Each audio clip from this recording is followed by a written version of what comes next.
I pledge allegiance to the flag of the United States of America and to the republic for which it stands, one nation, under God, indivisible, with liberty and justice for all.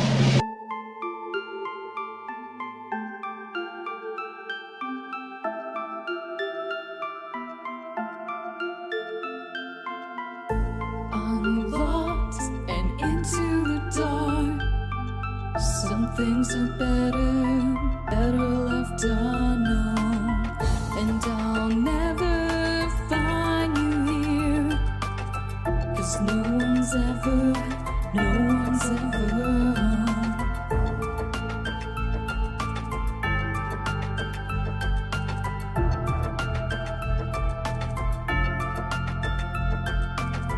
Oh, what a widow, a peaceful spider. When the glass is clean, she's a sneaky hider. Hide the lies and the alibis.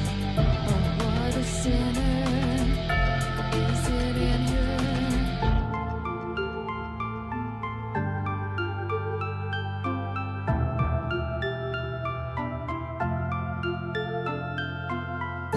What's the truth in this riddle? Is love really just this simple?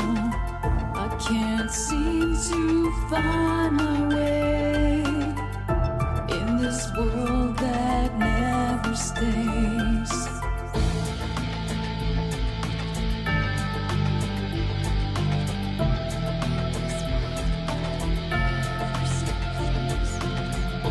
What a widow, a peaceful spider.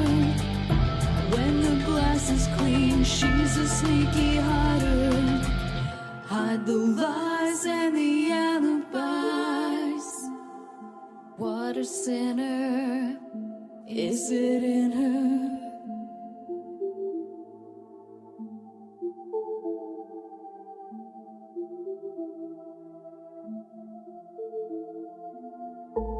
Is this real? Just illusion? I'm lost in the wonderland of confusion.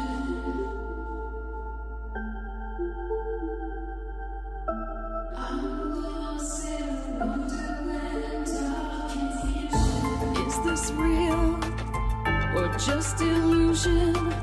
Manifestation or a dark delusion? Is this real or just illusion? I'm lost in a wonderland of confusion.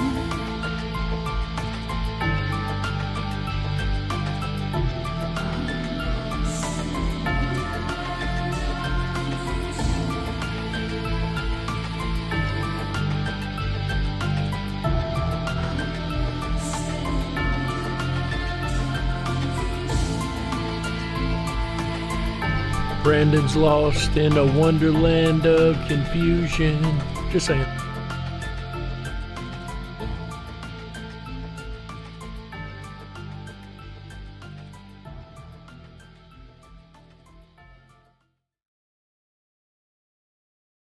Ripon Rabbit Hole is a community-driven radio.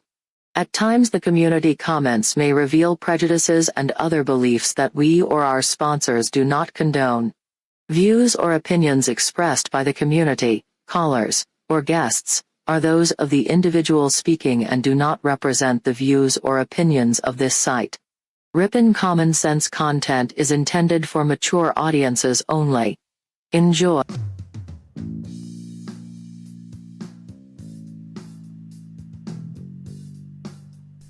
Coming to you from a secret cave, hidden deep within the wilderness. This is the Dark Wolf's Den Show. Now, here is your host, Jerry Hicks.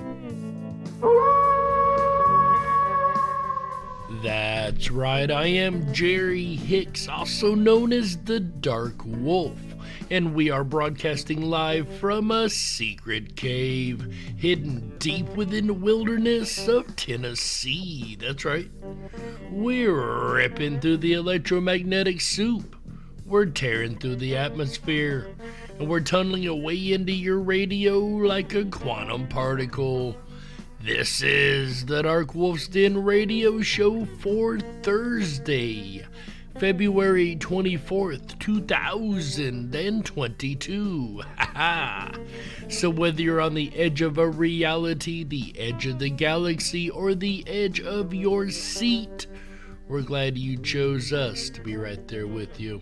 Folks, tonight we are discussing a very, very important topic for this day and age, and that is, of course, the topic of treacherously treasonous traitors. A traitor is defined as one who betrays another's trust or is false to an obligation or duty, or one who commits treason. And I believe everyone on our list this evening has, at the very least, committed treason.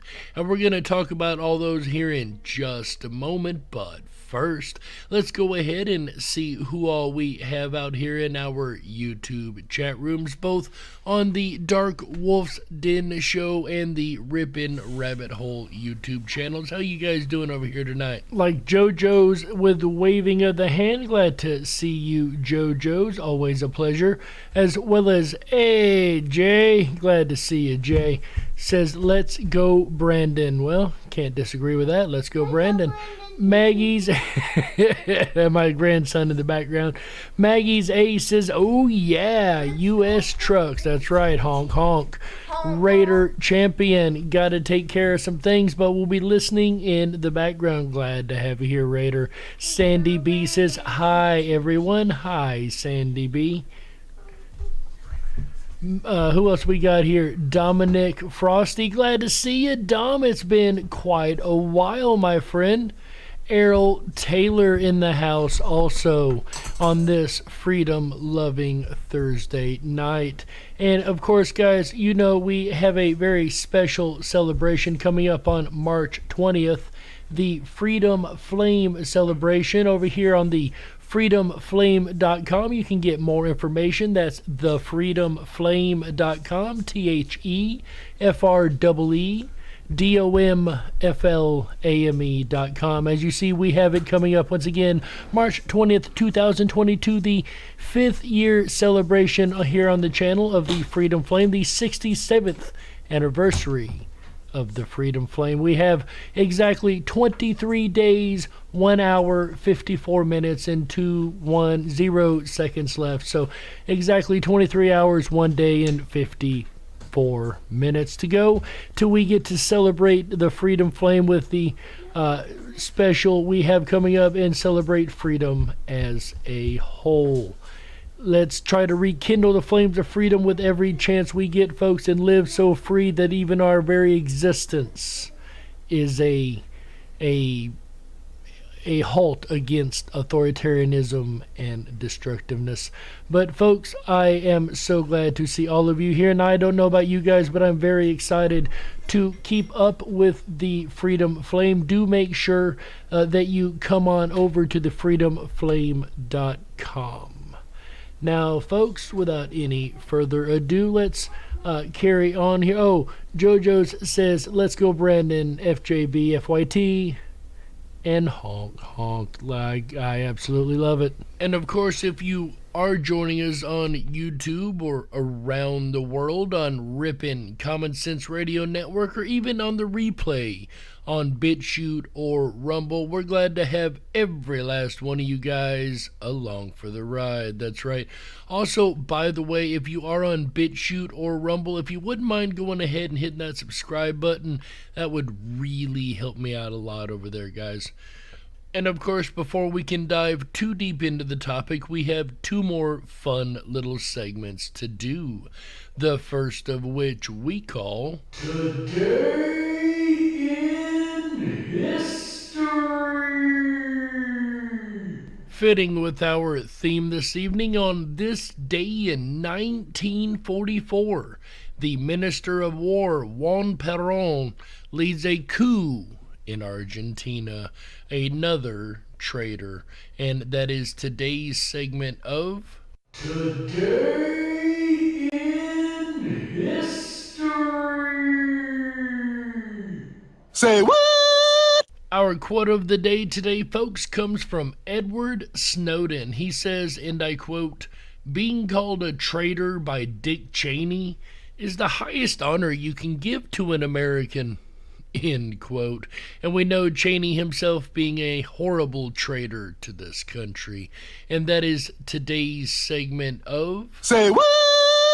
Dick Cheney calling you a traitor would be like Hillary Clinton or even traitorous Trudeau calling you a traitor. That would definitely be a compliment in my book, coming from slime bags like that.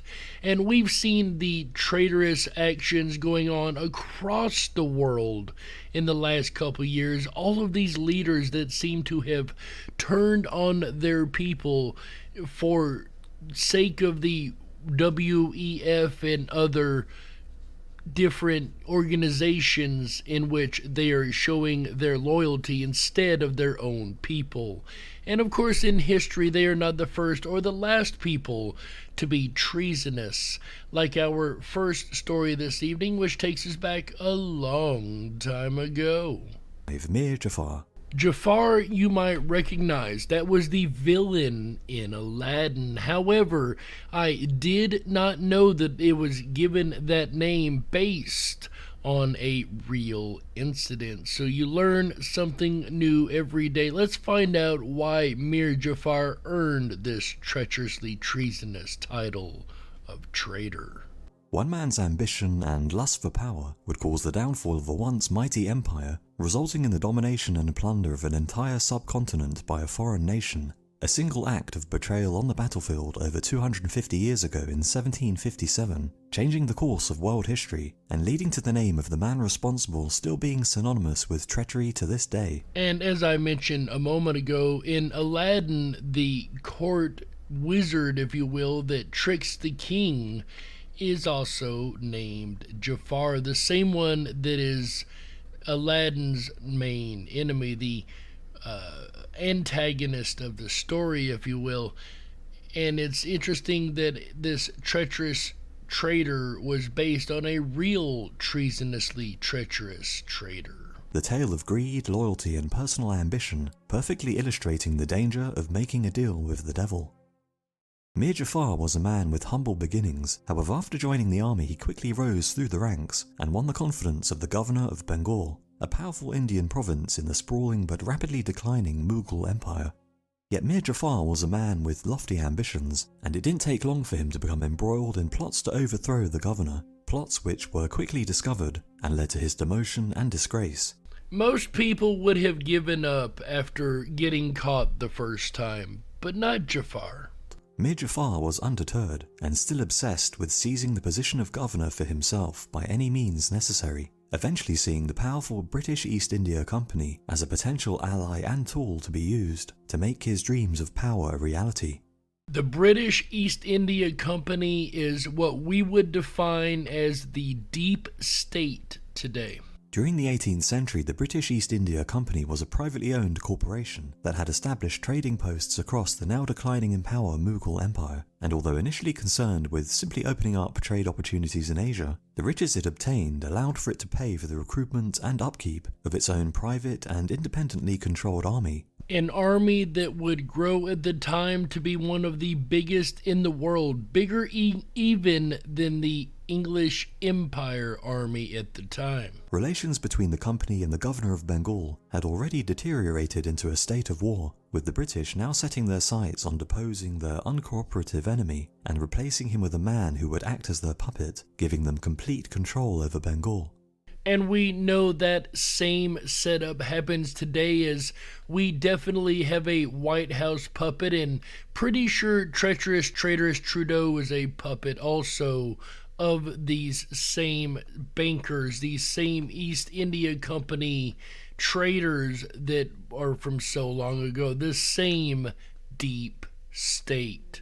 When Mir Jafar approached the company seeking their help, he must have seemed like the perfect candidate, a man willing to grant the British any and all demands they made in exchange for their help in establishing him as the sole ruler of Bengal. With the decisive battle against the current governor fast approaching, the governor's 50,000-strong Indian army greatly outnumbered the mere 3,000 soldiers under the command of the British colonel, Robert Clive. However, much of the Indian army was under the command of disloyal generals. A deal was quickly struck between Mir Jafar and Colonel Clive, who was concerned about being so vastly outnumbered. In exchange for being given control over this new puppet state, Mir Jafar and his fellow conspirators agreed to keep their armies out of the coming battle, standing inactive on the sidelines when the fighting commenced, and in doing so greatly reducing the Indian army's strength. To stand there and watch your own country get taken over because you refuse to fight for your country, that is truly treasonous. In just 11 hours, the Indian army was defeated at the Battle of Plassey in June 1757, largely thanks to the failure of Mir Jafar to come to his governor's aid. Colonel Robert Clive honoured his side of the agreement and quickly crowned Mir Jafar as the new ruler of Bengal, granting the man his long-held dream of control over the throne, albeit now under the protection of the East India Company, with all the strings attached that such protection carried with it. Yet the victory won through his betrayal quickly revealed itself to be bittersweet. Although now the ruler of Bengal, Mir Jafar had to honour his earlier promise to pay massive bribes to Colonel Clive and other company officials, making them extremely wealthy men. Yet raising such funds and abiding by the seemingly never-ending demands made by the company left his kingdom in a state of financial ruin, and it soon became clear that the East India Company had plans to extend their control over all of India. And as we know, the British ended up ruling the subcontinent of India for many, many years. And that is clearly a case of treasonous treachery by the original deep state of the time. But the next case, the case of Tokyo Rose, is not so clear-cut as to who the good guy and bad guys actually are. Tokyo Rose. Born on the 4th of July 1916, Iva Tagore grew up like millions of other all-American girls, the daughter of Japanese immigrants who had moved to Los Angeles to seek a better life for their family. Encouraged by her father to be as westernized as possible, Iva was never taught to speak Japanese as a child and was raised as a Christian, joining the Girl Scouts at a young age, taking frequent piano lessons, and excelling at her grammar school before graduating from the University of California with a degree in zoology. The young woman looked set to live a normal life and fulfill her long-held dreams of becoming a doctor. However, a twist of fate would lead her on an incredible journey that would result in her becoming only the 7th person ever to be convicted of treason in the United States. As we will find out why here in just a moment, I don't really believe that this should have been considered a treasonous person. As a matter of fact, this case is actually going to bring into question what treason really is, and if it is a black or white, yes or no, good or bad thing. Like we mentioned in last week's episode, there's not always a black and white answer. There is a lot of gray area in life. Iva's life changed course during the summer of 1941, when her family sent her to Tokyo to care for an aunt who had fallen seriously ill. However, with the world descending into war, this proved to be an inopportune time for international travel. Relations between Japan and the United States were deteriorating at an alarming rate, and sensing trouble was on the horizon, Iva attempted to return home. However, a problem with her travel documents delayed her departure, and with the Japanese attack on Pearl Harbor on December the 7th, 1941, she found herself stranded in Japan, a country she hardly knew. Though of Japanese descent, she had been raised her whole life under the American lifestyle. She was immediately approached by Japanese officials who tried to pressure her into renouncing her US citizenship and swear allegiance to Japan, a route several other Americans stranded in Japan took. However, Iva refused and was therefore classified as an enemy alien and denied a war ration card.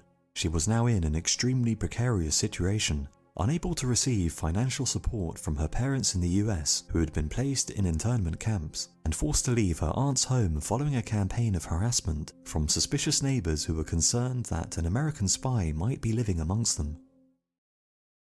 Now, I love the fact that she refused to renounce her American citizenship, but as we'll see as the story goes, it really gets kind of twisted. Desperate for some means to support herself, Iva moved to Tokyo, where she eventually found work as a typist at Radio Tokyo, the station which produced a 75-minute-long propaganda show entitled The 0 Hour, a show broadcast to Allied soldiers stationed in the Pacific, which was intended to demoralize and intimidate the men listening. Allied troops would be taunted with stories of their imminent attack and death, and given details of military losses nearby, while the sultry-voiced female broadcaster would remind them that their sweethearts back home were likely to be seeking comfort in the arms of another man. These various female broadcasters were given the collective name of Tokyo Rose by the soldiers listening to the radio shows, and it would not be long before the voice of Iva Togori would be counted amongst Tokyo Rose's many personas. So she has been forced into this position where she has to be this voice of Radio Tokyo, the voice of Tokyo Rose, if you will, that is supposed to be demoralizing the troops and trying to psychologically damage them, right? After joining Radio Tokyo, Iva was quickly recruited by one of the show's producers, an Australian military officer named Major Charles Cousins, who had been captured earlier in the war and been forced to work on the 0 Hour. Despite working on enemy propaganda, the Major had done his best to sabotage the broadcast by inserting jokes and double meanings into the script, and saw in Iva the perfect opportunity to further diminish the effectiveness of the propaganda due to her rough and somewhat masculine voice, the complete opposite of the feminine and seductive voices favoured by other radio propaganda shows during the war. Which brings into question the question of whether or not the Major was treasonous towards Japan, right? He was sabotaging the show for America, and he was using Iva to do just that, to help sabotage the propaganda going on against the American soldiers. So at what point is it treason? Was it treason and sabotage against the Japanese, or is it treason to the American people and American soldiers? This case gets very, very gray in areas. Together the two did what they could to undermine the show's effectiveness, using intricacies in the English language that went over the heads of their Japanese handlers, while doing everything that they could to make its message as ridiculous as possible, so that the Allied soldiers listening would know that everything being said was untrue. Nevertheless, Iva Togori found her name linked to the myth of Tokyo Rose, and when the war ended, the American public were hungry for more information on the woman behind the voice. When a US journalist in Japan put out word that he was prepared to offer $2,000 for an exclusive interview with the real Tokyo Rose, Iva stepped forward, unable to pass up the golden opportunity to earn some desperately needed cash. However, the offer was a trap, and Iva was instead arrested by the FBI on September 5th, 1945, only to be released after spending a year in prison due to no evidence against her being found. Yet the tale did not end there, and when Iva tried to return to US soil, powerful individuals whipped up anti-Japanese sentiment amongst the American public, resulting in Iva being arrested once again, accused of being the real Tokyo Rose, and subsequently charged with treason. And again, I don't believe that that was actually right to charge this lady with treason, considering she was in a precarious position that was already the fault of the U.S. government, at least to some degree. anyway. So what do you guys think? Do you think she should have been charged with treason and actually found guilty nonetheless? Go ahead, put a 1 in the chat room if you think yes, she was absolutely in the wrong and she deserved what she got. Put a 2 in the chat room if you think no, she was a victim of really bad circumstances and should have been not held accountable for what she had to endure, or put a 3 in the chat room if you're not quite sure either way on this case, whether she was innocent or guilty.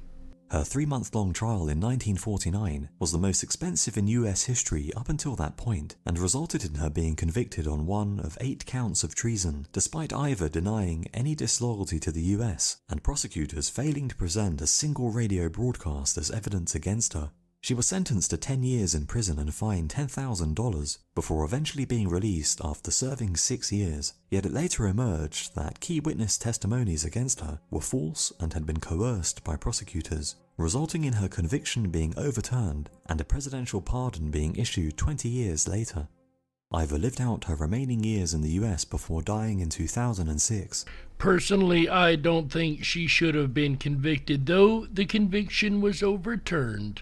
I don't think she should have been convicted of it to begin with. This sounds like a railroad trial to me, but let's see what you guys had to say about it. Remember, it was 1 if you think she is absolutely guilty of treason, 2 if you think she's a victim of bad circumstance, and 3 if you just don't know. Let's see what you guys had to say.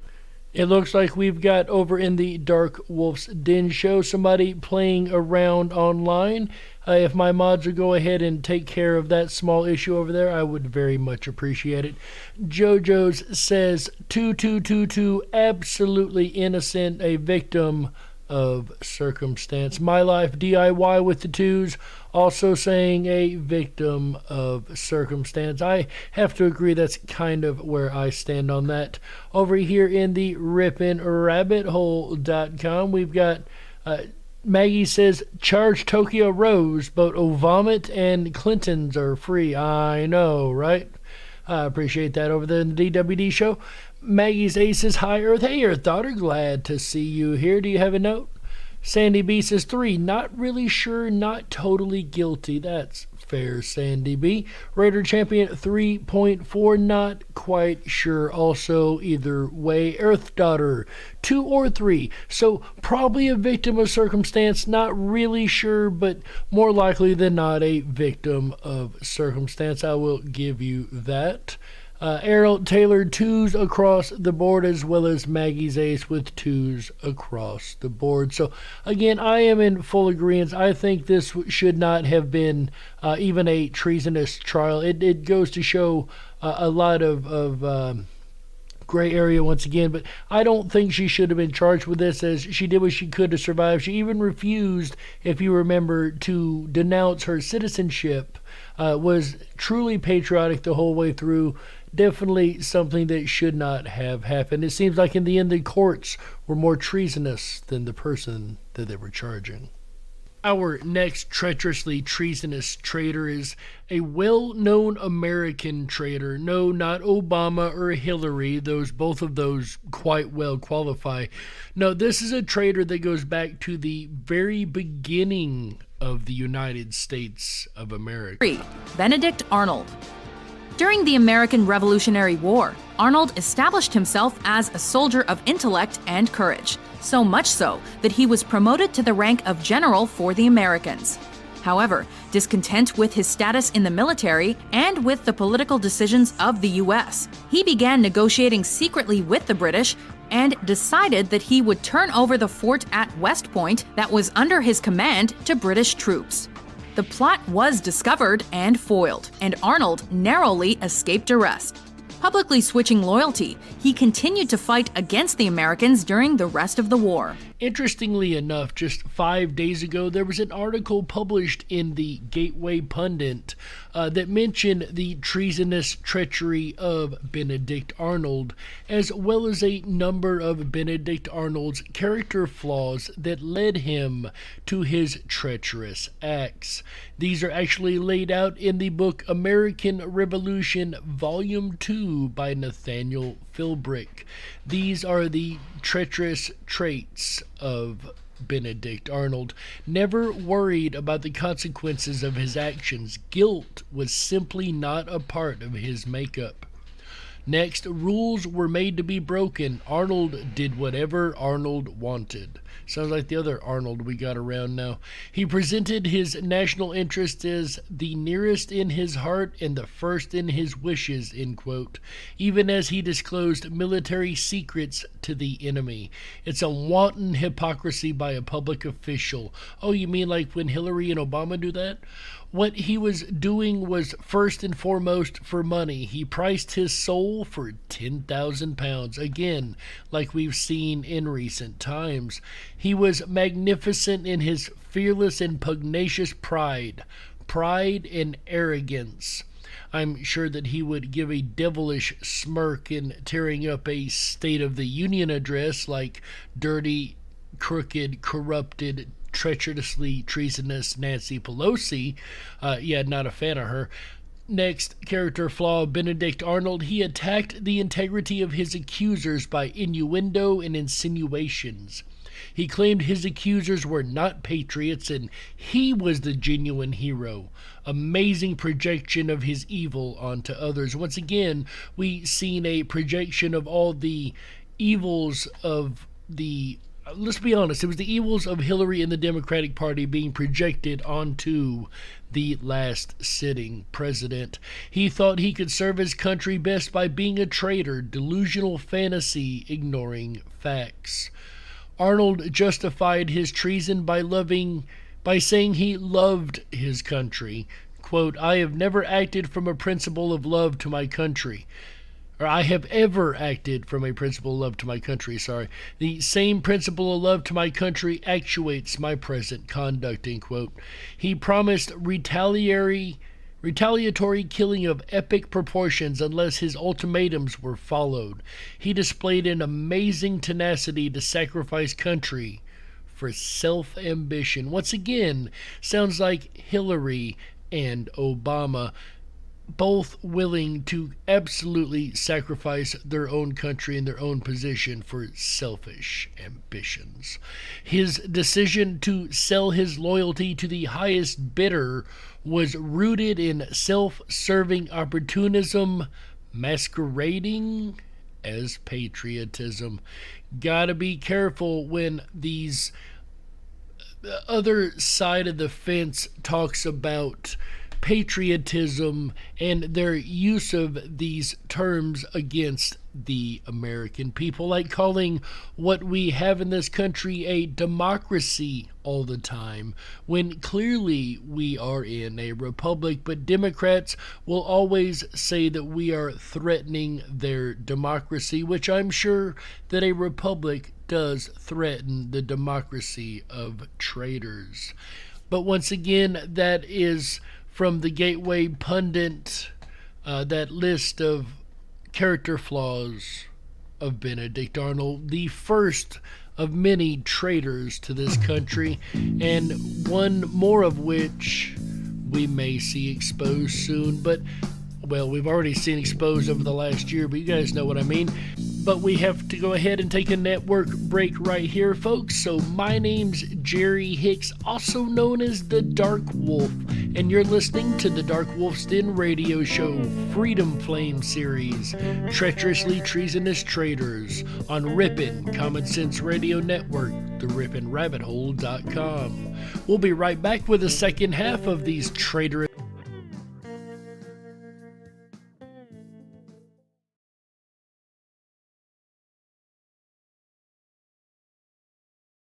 is their only sure defense. In 1854, men, women, and children walked into this little white schoolhouse in Ripon, Wisconsin, divided. When they emerged, they were united. United in freedom. This year on March 20th, Ripon Rabbit Hole and thefreedomflame.com will rekindle the spirit that keeps the flame alive in our annual celebration. We invite everyone, regardless of your political affiliation or location in the world, to join us in this year's celebration. May the light of freedom, coming to all darkened lands, flame brightly, until at last the darkness is no more. Register now for event details at thefreedomflame.com. Oh yeah, Jerry Hicks on a Thursday night. Hi everyone, it's AJ, the Ripon Rabbit. Are you enjoying tonight's Dark Wolf's Den radio show? Freedom Flame series for Treacherously Treasonous Traitors? I know I am. If you are and you haven't done so already, please make sure to stick your thumb up in the air. And if you're listening to us on YouTube, you can use a finger. If you haven't done so already, hop on over to our website, riponrabbithole.com. That's RIPONRABBITHOLE.com. There you can sign up for your exclusive Backstage VIP pass. It's going to give you unfiltered access down the rabbit hole to where the conversation continues after the show. I'll be back again tomorrow night, Friday night. Come along with me as we dive deep down the rabbit hole of Lincoln's secret meetings. That's right, I'm talking about Honest Abe, Abraham Lincoln, the first Republican president of the United States of America, and the secret meetings held in the White House while he was president. You won't want to miss a moment of it. Tomorrow night, Friday, February 25th, starts at 7 p.m. Pacific, 10/9 Central, as all shows do. Then Saturday night, let's take a trip along the Underground Railroad. A fascinating look in theories why there isn't any maps showing the Underground Railroad traveling through Wisconsin when we know we have historic proof and fact. Indeed, it did travel through Wisconsin. So that's Saturday, February 26th. Then we'll end out the weekend right together with you. Sunday night, February 27th. Again, starts at 7 p.m. Pacific, 10/9 Central, as all shows do. We'll look at the fascinating rabbit hole of military magic and deceptive illusions designed to fool the audience in the theater of war. It's a very important topic, especially considering where we are in February 2022. Regarding the end of February, that means the beginning of March, and you know what that means. The first Tuesday of every month is Tuesday Night Videos, and it happens to be the first day of the month. That's right, Tuesday, March 1st.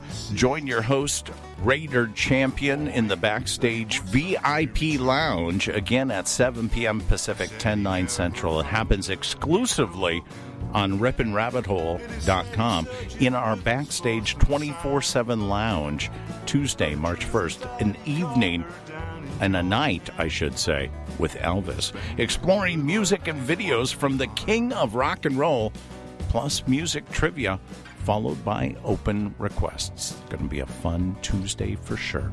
We'll return back to Jerry Hicks and the Dark Wolf's Den radio show for Thursday, February 24th.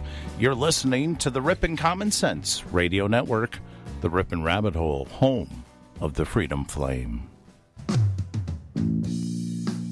If you were meant to be controlled, you would have come with a remote, but you didn't. And that's why you listen to the Dark Wolf's Den show. Now, here is your host, Jerry Hicks.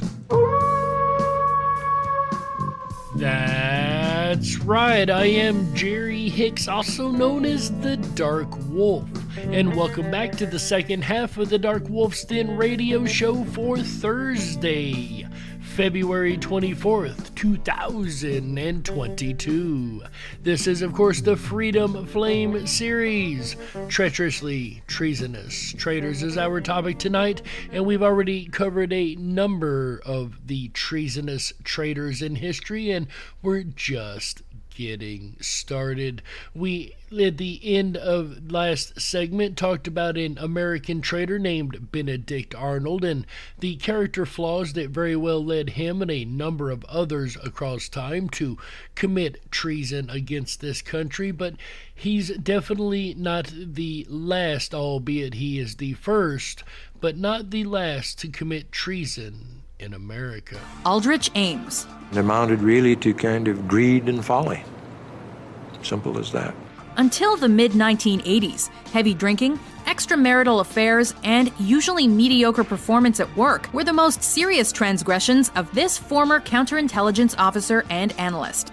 But between 1985 and his arrest in 1994, he earned over $4.5 million by releasing sensitive counterintelligence information to Russia and the Soviet Union. Now, regardless of what country the information gets released to, I think we can all agree that selling information to another country, especially about the agents and their placements being a counterintelligence officer, is definitely a treacherously treasonous crime of being a traitor. That allowed him to buy a $500,000 home cash, drive a Jaguar, dress in $1,500 Italian suits, and that this new affluence just happened to coincide with the loss of America's most valuable spies inside the Soviet Union. Ames' information exchange included the names of practically every American spy in operation against them.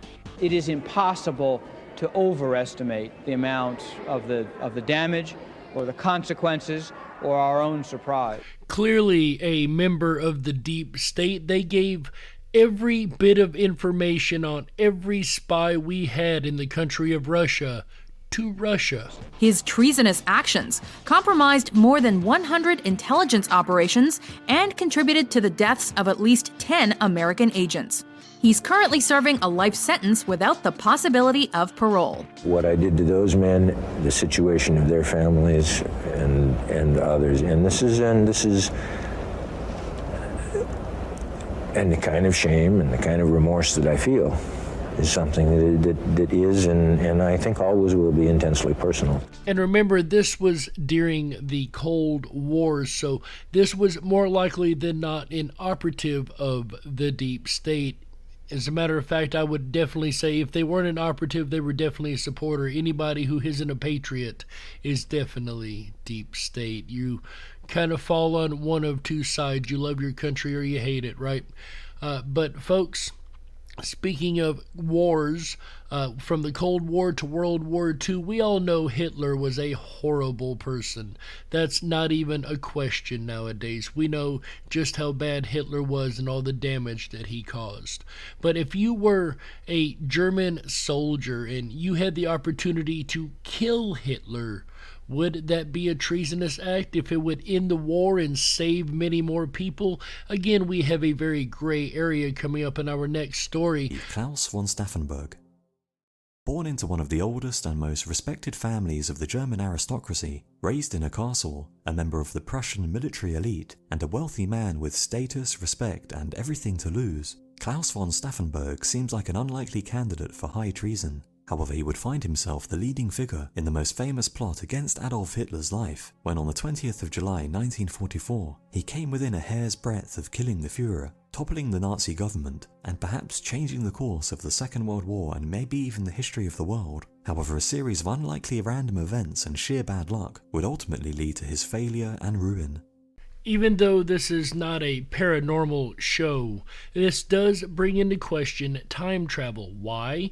Because the classic example of time travel is going back and killing Hitler, right? Saving a lot of lives and ending the war. However, it's been brought into question whether or not one could change history if that be the case. And with this random set of events, this seems to me like a time-locked event or something that had to happen, World War II and the Holocaust and all that. As we're going to find, this series of bad luck was almost like the universe itself stopping anything from stopping what was happening. Yet while on the surface it might seem as though the man himself was nothing short of a hero for being one of the few men with the courage to take action against Hitler and his regime, The truth, as always in life, is far more complicated and murky. Like we mentioned in the first half, when it comes to treason, not everything is black and white and clear cut. With the outbreak of war in 1939, Staffenberg participated in the German invasion of Poland, approving of and indeed actively supporting the occupation of Polish land and the enslavement of its people, sharing the widespread belief amongst the German nobility that Polish land rightfully belonged to Germany and that Polish resources and citizens should be used to achieve greater German prosperity. When the German war machine turned west, once again Staffenberg found himself in the thick of the action, his unit taking part in the Battle of France, where he served with distinction, winning the Iron Cross and finding himself impressed by the incredible string of unlikely military victories Hitler had won for the German people.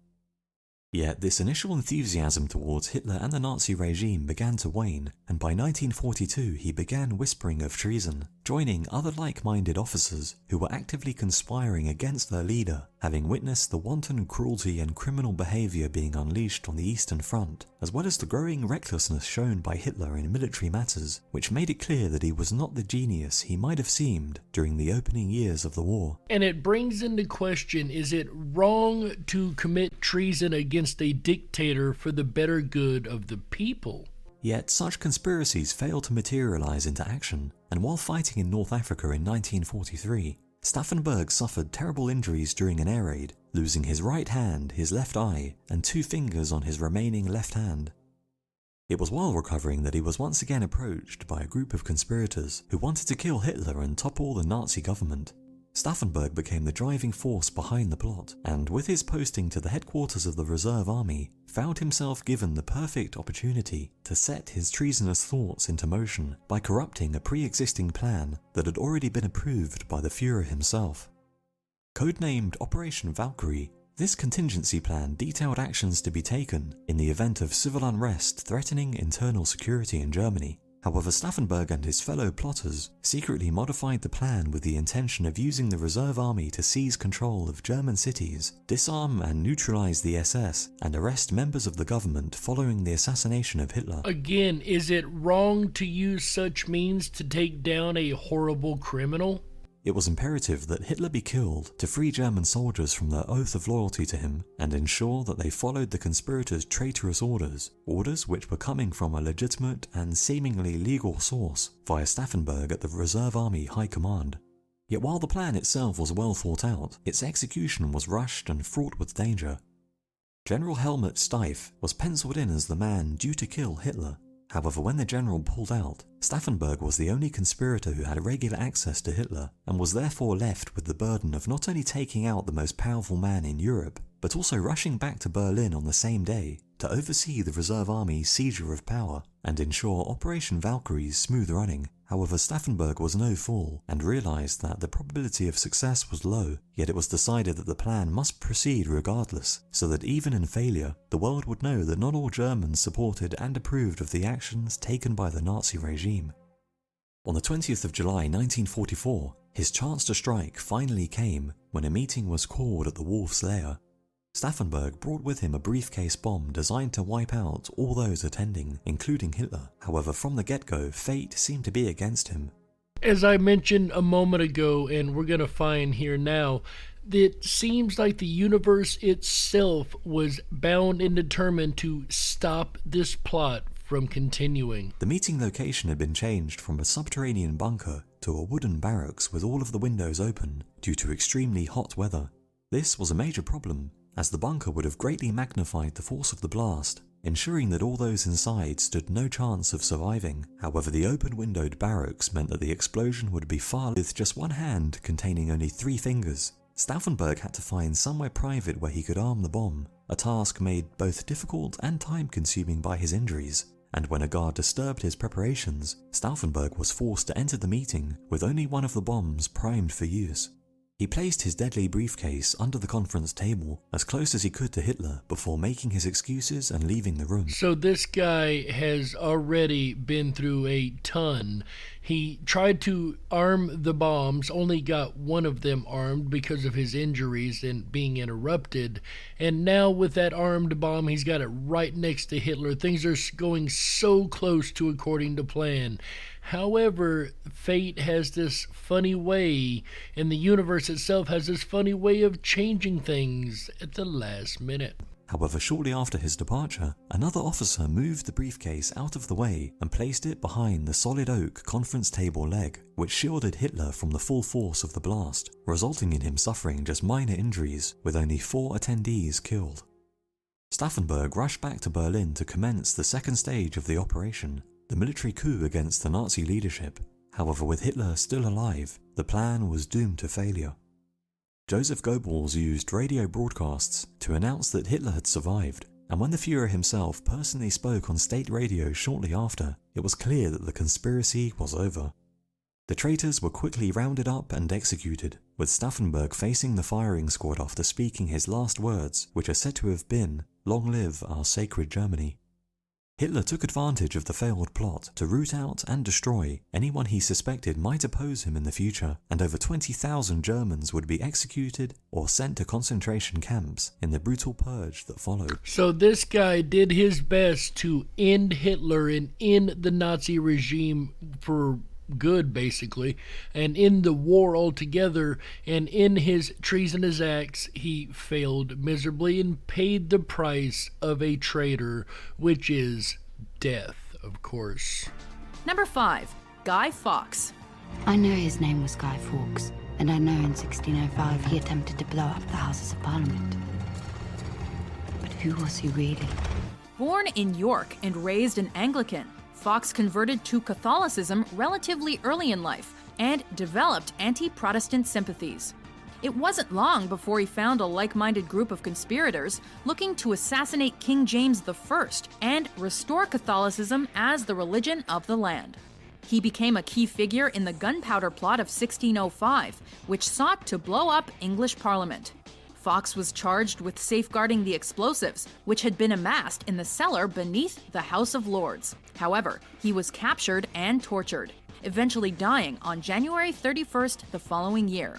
Every November 5th, England celebrates Guy Fawkes Day with a bonfire and a burning in effigy of the notorious traitor.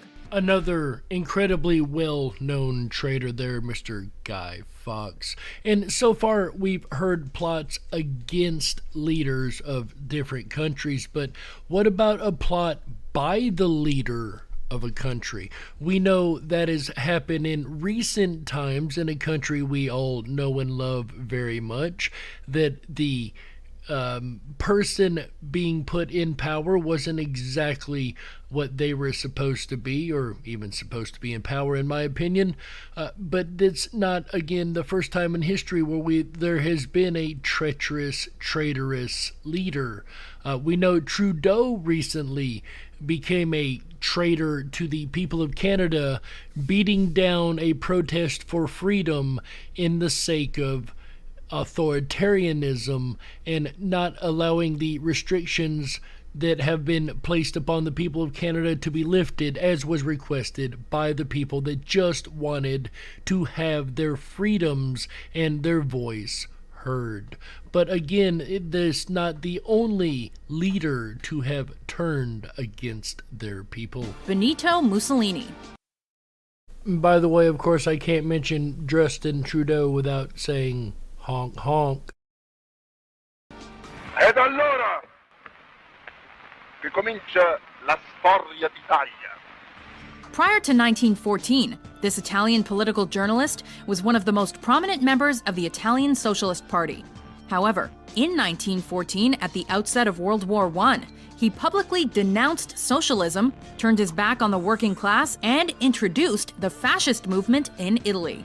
In 1922, in the midst of protests in his country, King Victor Emmanuel III handed power over to Mussolini in an effort to avoid civil war. Now Prime Minister, it wasn't long before Mussolini transformed the government into a dictatorship. Il Duce, or the leader as he was called, became known for his tyranny and for his support of the Nazi regime in Germany. It just goes to show that it's not hard to turn what once was a free-loving and peaceful country into a war zone and something that the people do not want. He literally dissolved the government and became a dictator when he had promised the people that he would absolutely not do that. Again, just like the dictator Trudeau that is doing his best to ruin people's lives, even though he was voted in on a platform completely different. Unfortunately, nowadays we know the main traitor is the World Economic Forum, as well as George Soros, who shows no allegiance to any country, and as a matter of fact, use their policies to destroy countries and hurt their people. Folks, that's right, the World Economic Forum is one of the biggest traitors in today's society, and any government that follows their policies and does business with them are, if nothing else by proxy, traitors. But folks, that music means we have no time left for tonight's show, so what do you guys think of these treacherously treasonous traitors? Is the crime of being a traitor always a black and white yes or no question? Or is there sometimes gray areas? Is it wrong to be a traitor to a criminal? So many questions, so little time. I guess in the end, all we can do is look at the evidence, apply a little common sense, and you be the judge.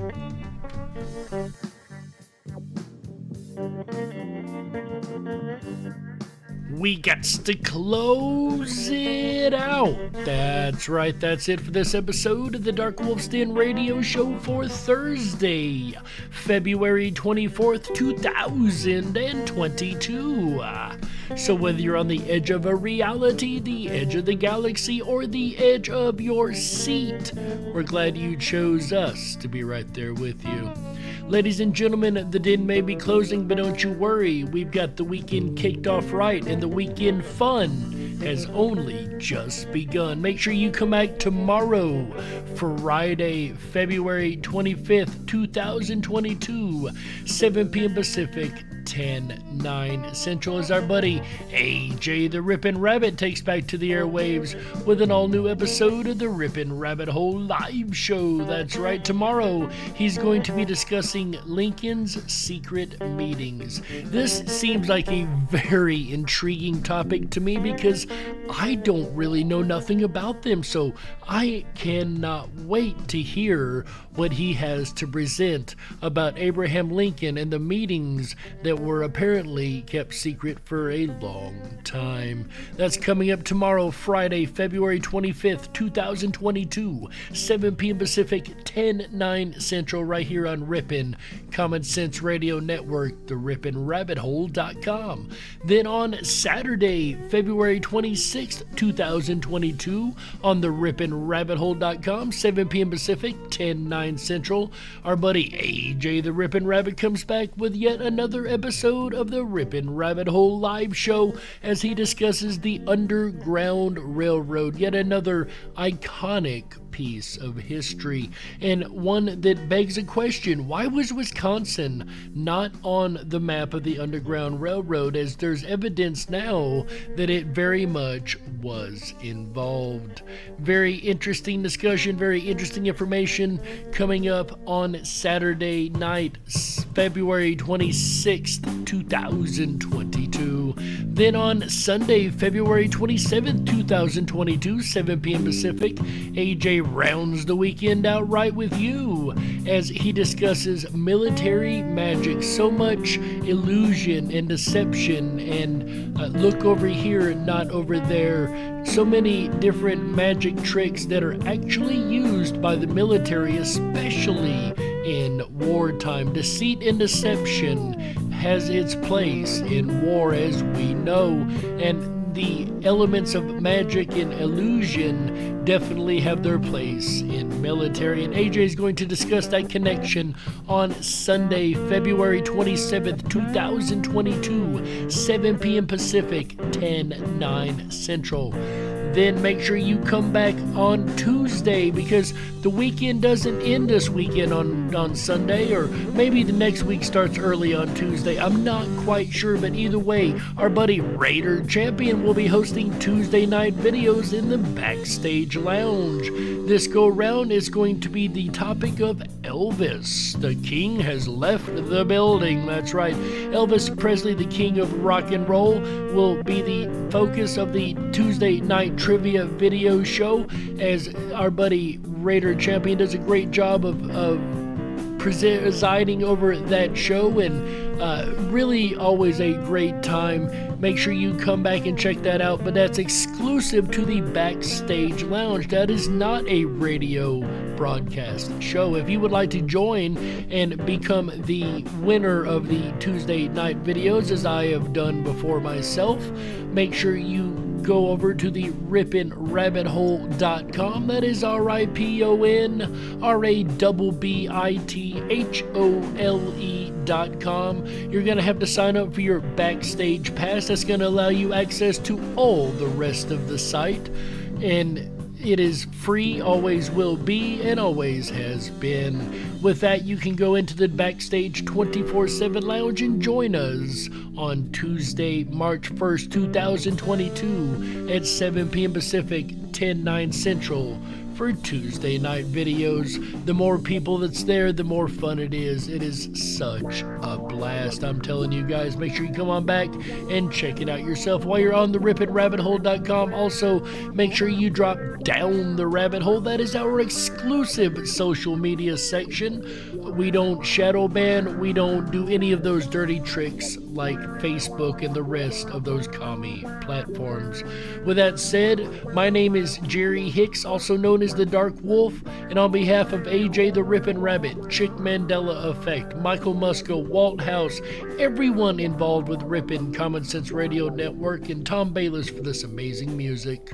On behalf of these folks, I'm Jerry Hicks. You're listening to the Dark Wolf's Den radio show Freedom Flame Series, Treasonously Treacherous Traitors on Ripon Common Sense Radio Network, the riponrabbithole.com. Until next time, remember, stay awake, but dare to dream. Good night, everybody. How? Yeah, that's right. Honk, honk.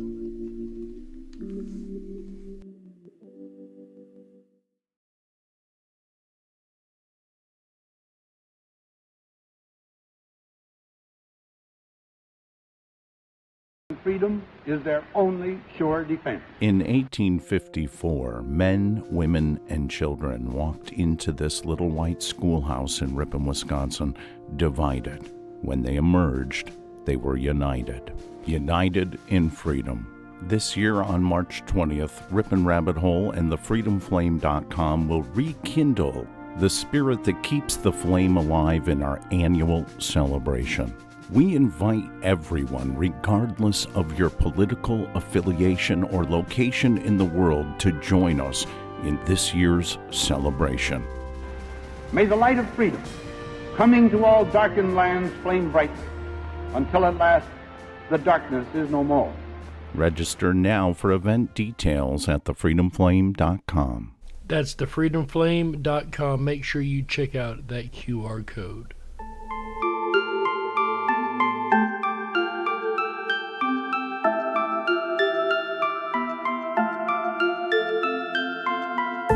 Unlocked and into the dark.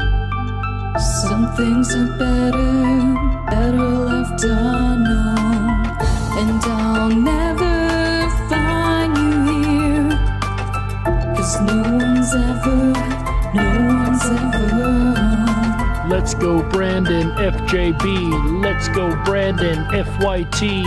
Let's go Brandon. We all just want to be free. Honk, honk. Oh, what a widow, a peaceful spider. When the glass is queen, she's a sneaky hider. Hide the lies and the alibis. Oh, what a sinner. Is it in her? Let's go, Brandon. Let's go, Brandon. No. Let's go, Brandon. Let's go, Brandon. What's the truth in this riddle? Is love really just this simple? I can't seem to find a way in this world that never sleeps. Honk, honk. Honk, honk. Honk, honk. Let's go, Brandon. That's right. Let's go, Brandon. Let's go, Brandon. When the glass is clean, she's a sneaky hider. Hide the lies and the alibis. Apparently I had forgotten to turn that one What on. a Let's sinner. go, Brandon. Is it in Let's her? go, Brandon. Let's go, Brandon. Honk, honk, honk. Honk, honk, honk. Let's go, Brandon. Honk, honk, honk. Let's go, Brandon. T, T, T. No, honk, honk, honk. Let's go, Brandon. Let's go, Brandon. Honk, honk, honk. Let's go, Brandon. Honk, honk, honk. Honk, honk, honk. Let's go, Brandon. Honk, honk, honk. Let's Is go, this Brandon.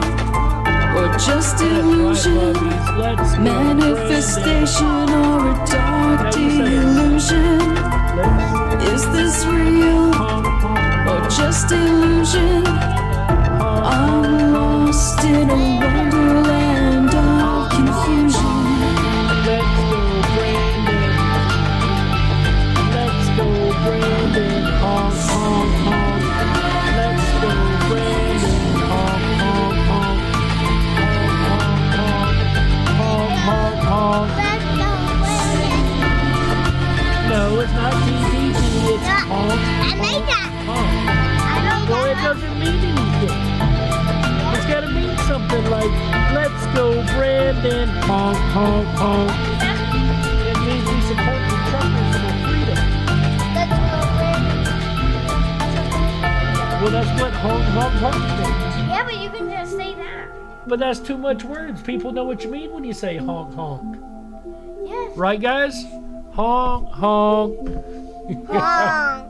Bonk, bonk, honk. Let's go, Brandon. Honk, honk, honk. And with that, ladies and gentlemen, we are out of here for tonight. It has been an amazing week. Come back for AJ the Ripon Rabbit Friday through Sunday, 7 p.m. Pacific, 10, 9 Central on Ripon Common Sense Radio Network, the Ripon Rabbit Hole. Until then, have a wonderful rest of the night, guys. Bye now. HDT. Let's go, Brandon. HDT.